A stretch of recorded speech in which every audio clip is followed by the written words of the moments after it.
Malah si bos ah. Nggak sabar lo dan nggak sebutnya, kangen lo dan deh. Walaupun saya pesannya tak gendang tetap bos deh.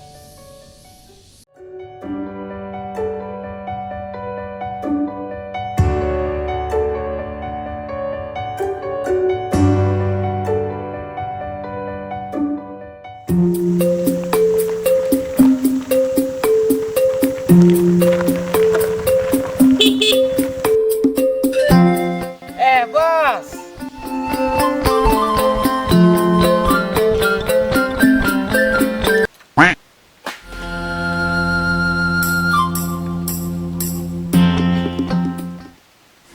Everybody fucking jump!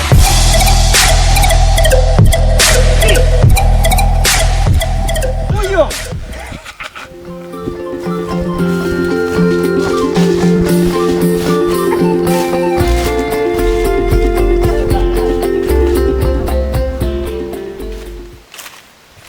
Tunggu tak bos.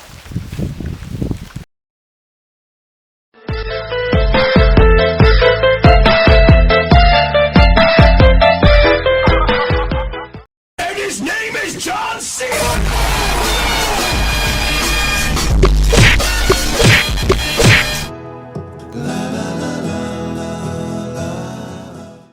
Koma aja bos, kamu ke bos. Kangen lah ada nih bos.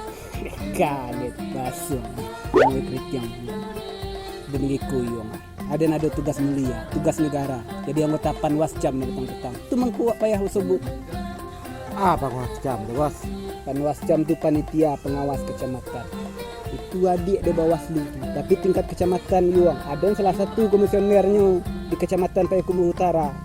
Nah, hebat kan hebat lah. Timnya bu. Tapi Panwascam tuh yang bukan sembarang tugas aja, ada pedomannya. Undang-Undang Nomor 7 tahun 2007 balik pasal 105, 106, 107.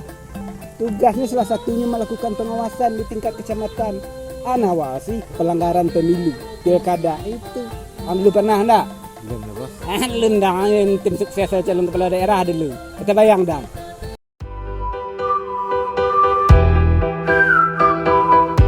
Kalau sempat ambo duduk lapangan kerajo banyak.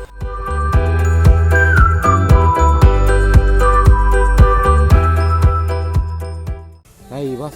Kan? Nah, itu tugas Den tuh. Paham ah? Hai. Tugas mulia. Pergi Den lu. Banyak tugas negara yang selesai lu. Leko aja urusan Den lu.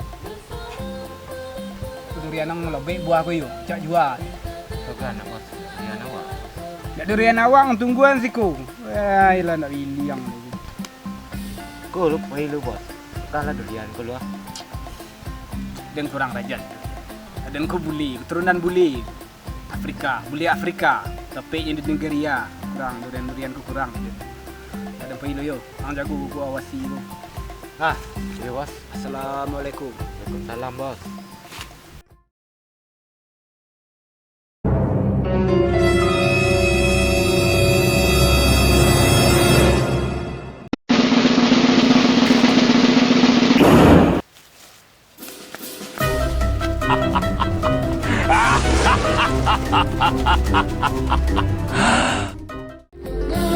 Pemilihan umum mengabdi untuk